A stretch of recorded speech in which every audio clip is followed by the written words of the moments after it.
Hello മക്കളെ, നമ്മളിന്ന് study ടൈമിൽ എടുക്കുന്നത് 5ാം ക്ലാസ്സിന് കേരള പാഠാവലിയിൽ വരാൻ ചാൻസുള്ള ഒരു ക്വസ്റ്റ്യൻ പേപ്പറുമായിട്ടാണ് കേട്ടോ. അപ്പോൾ നമുക്ക് പ്രവർത്തനങ്ങൾ നോക്കാം.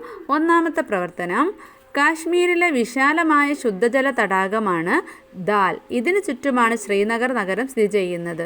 ഝലം നദി ഇതിൽ നിന്ന് ഉത്ഭവിക്കുന്നു. കാശ്മീർ താഴ്വരയിലെ അനേകം തടാകങ്ങളുമായി ഇത് ബന്ധപ്പെട്ടിരിക്കുന്നു. 18 ചതുരശ്ര കിലോമീറ്ററാണ് തടാകത്തിൻ്റെ വിസ്തൃതി. മഞ്ഞുകാലത്ത് ഈ തടാകം മുഴുവൻ തണുത്തുറഞ്ഞ് ഐസ് കട്ടയായി മാറും. ഹിമഗിരികളുടെ മധ്യത്തിൽ സ്ഫടിക സമാനമായ ജലസമൃദ്ധിയോടെ സ്ഥിതി ചെയ്യുന്ന ഇത് ലോകപ്രസിദ്ധ വിനോദസഞ്ചാര കേന്ദ്രമാണ്. അപ്പോൾ ഇവിടെ ഒരു പാരഗ്രാഫ് കൊടുത്തിട്ടുണ്ട്. അപ്പോൾ അതിന് താഴെ ഉള്ള ക്വസ്റ്റ്യൻസിന് ആൻസർ ചെയ്യാണ് വേണ്ടത്. ഇവിടെ എന്തിനെ കുറിച്ചാണ് പറയുന്നത്? അതാണ് ഒന്നാമത്തെ ക്വസ്റ്റ്യൻ. ദാൽ തടാകത്തെക്കുറിച്ചാണ് അല്ലേ. രണ്ടാമത്തെ ക്വസ്റ്റ്യൻ, ലോകപ്രസിദ്ധ വിനോദസഞ്ചാര കേന്ദ്രമാണ് അത്. ഏത്? മഞ്ഞുകാലത്ത് ദാൽ തടാകം മുഴുവൻ തണുത്തുറഞ്ഞ് ഐസ് കട്ടയായി മാറും. ഹിമഗിരികളുടെ മധ്യത്തിൽ സ്ഫടിക സമാനമായ ജലസമൃദ്ധിയോടെ സ്ഥിതി ചെയ്യുന്ന ഇത് ലോകപ്രസിദ്ധ വിനോദസഞ്ചാര കേന്ദ്രമാണ് അല്ലേ. മൂന്നാമത്തെ ക്വസ്റ്റ്യൻ, ഇതിൻ്റെ വിസ്തൃതി എത്രയാണ്? 18 ചതുരശ്ര കിലോമീറ്ററാണ് തടാകത്തിൻ്റെ വിസ്തൃതി. അപ്പം അതിൽ നോക്കിയിട്ട് മക്കൾ പഠിക്കുക കേട്ടോ. ഈ വിശാലമായ ശുദ്ധജല തടാകം എവിടെയാണ്? അപ്പോൾ ഫസ്റ്റ് വരിനെ നോക്കുക. കാശ്മീരിലെ വിശാലമായ ശുദ്ധജല തടാകമാണ് ദാല്. അപ്പോൾ ഇവിടെയാ കാശ്മീരിലാണ് അല്ലേ.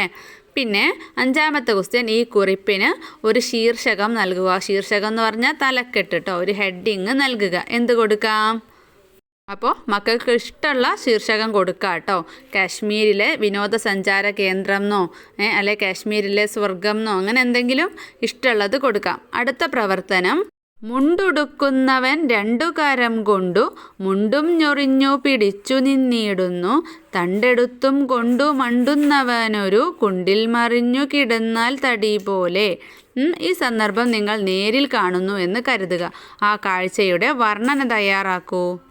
അപ്പോൾ അതൊന്ന് മക്കൾ ചെയ്തു നോക്കുക. അതിൽ തന്നെ ബി ക്വസ്റ്റ്യൻ എന്താണ്? തുള്ളൽ എന്ന ജനകീയ കലാരൂപത്തിൻ്റെ ഉപജ്ഞാതാവാര്? ആരാണ്? കുഞ്ചൻ നമ്പ്യാരാണ് അല്ലേ. അടുത്തത് പ്രവർത്തനം 3, 2 കുട്ടികളും പിറ്റേന്ന് പ്രഭാതത്തിലാണ് എത്തിയത്.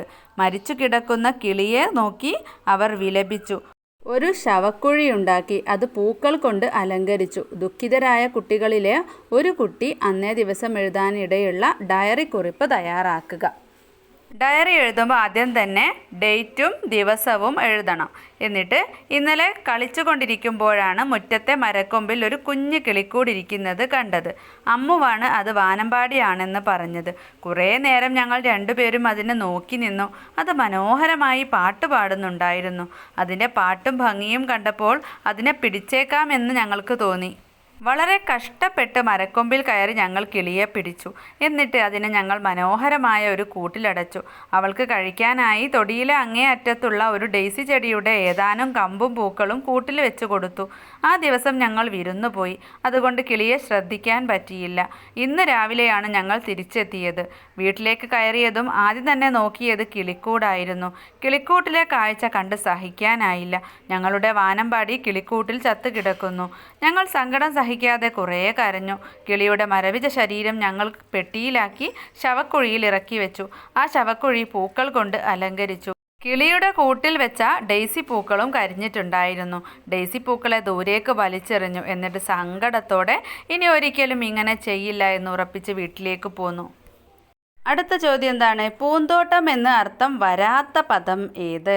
അപ്പോൾ എന്താ തന്നിട്ടുള്ളത്? ഉപവനം, ആരാമം, വനം. അപ്പോൾ നമുക്ക് പെട്ടെന്ന് തന്നെ മനസ്സിലാക്കാം അല്ലേ. വനം എന്ന് പറയുന്നത് കാടാണ് അല്ലേ. അപ്പോൾ അതാണ് അർത്ഥം വരാത്ത പദം കേട്ടോ. ഇനി പ്രവർത്തനം 4, അതിലൊന്നാമത്തെ ക്വസ്റ്റ്യൻ, ഞാൻ ആദ്യമായി നീരുറവ കണ്ടത് അമ്മയുടെ കണ്ണിൽ നിന്നാണ്. ഈ വരിയുടെ ആശയം വിശകലനം ചെയ്ത് കുറിപ്പ് തയ്യാറാക്കുക. അമ്മ എന്നത് ത്യാഗത്തിൻ്റെയും സഹനത്തിൻ്റെയും പ്രതീകമാണ്. എത്ര ബുദ്ധിമുട്ടുകളും പ്രയാസങ്ങളും ഉണ്ടെങ്കിലും അമ്മ അത് ആരെയും അറിയിക്കാറില്ല. എന്തിനേറെ പറയുന്നു, ഒന്ന് കരയാൻ പോലും ചിലപ്പോൾ അമ്മയ്ക്ക് സമയമുണ്ടാവില്ല. ഇവിടെ അമ്മയുടെ കണ്ണുനീരിനെയാണ് കുട്ടി നീരുറവയായി പറഞ്ഞിരിക്കുന്നത്. വെള്ളം വറ്റാത്ത സ്രോതസ്സിനെയാണ് നമ്മൾ ഉറവ എന്ന് പറയുക. ഇവിടെ കണ്ണീരിൻ്റെ ഒരു ഉറവയാണ് അമ്മ എന്ന് പറയുന്നതിലൂടെ അമ്മയുടെ കണ്ണുനീർ ഒരിക്കലും തോരലില്ല എന്നാണ് അർത്ഥമാക്കുന്നത്. അടുത്തത് പദം പിരിച്ചെഴുതുക. കുട്ടിയുടെ ഓലക്കൈ. കുട്ടി പ്ലസ് ഉടെ കുട്ടിയുടെ. ഓല പ്ലസ് കൈ ഓലക്കൈ.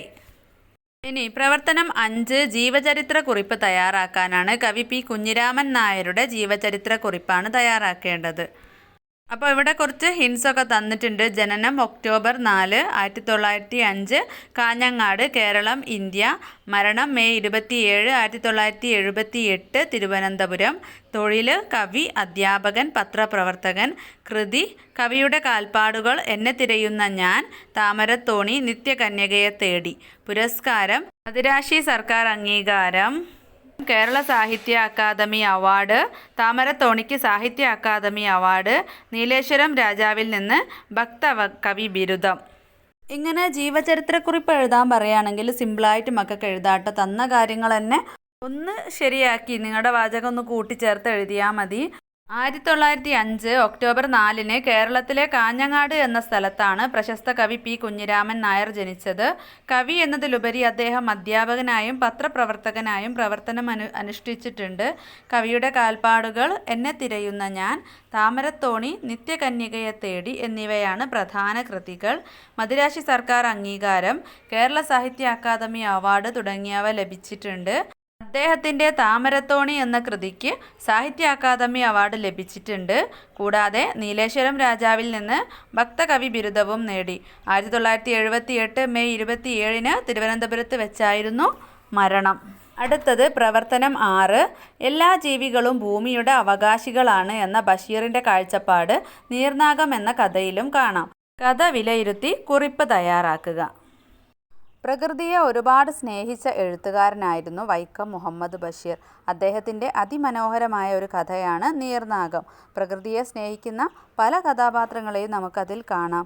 ബഷീറിൻ്റെ ബാപ്പയാണ് അതിൽ പ്രധാനപ്പെട്ട ഒരാൾ. ബഷീറിനെ നല്ലൊരു പ്രകൃതി സ്നേഹിയാക്കിയത് തൻ്റെ ബാപ്പയാണെന്ന് നമുക്ക് കഥ വായിക്കുമ്പോൾ തന്നെ മനസ്സിലാകും. കുട്ടിയായിരിക്കുമ്പോൾ ഒരിക്കൽ നീർക്കോലിയെ പിടിച്ച് ഇറയത്ത് തൂക്കിയിട്ട ബഷീറിനോട് അതിനെ എടുത്ത് തിരികെ കുളത്തിൽ തന്നെ കൊണ്ടുപോയി ഇടാൻ പറയുമ്പോൾ ബാപ്പ പറയുന്ന ഒരു കാര്യമുണ്ട്: അള്ളാഹുവിൻ്റെ സൃഷ്ടികളിൽ ഒന്നിനെയും കാരണം കൂടാതെ ദ്രോഹിക്കരുത്. ഇതുതന്നെയാണ് പ്രകൃതിയെ സ്നേഹിക്കുന്നവർ ആദ്യം പഠിക്കുന്ന പാഠം. ബാപ്പ പറഞ്ഞു കൊടുത്ത ഈ പാഠം പഠിച്ചാണ് ബഷീർ വലുതായത്. അതുകൊണ്ട് തന്നെ ഒരു പ്രകൃതി സ്നേഹിയാവാനല്ലാതെ ബഷീറിന് സാധിച്ചിട്ടുമില്ല.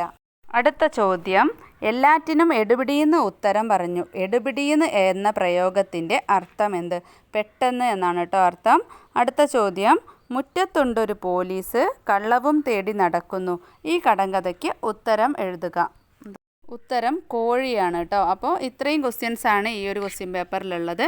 അപ്പോൾ നമുക്ക് സ്റ്റഡി ടൈമിൻ്റെ നെക്സ്റ്റ് ക്ലാസ്സിൽ കാണാം.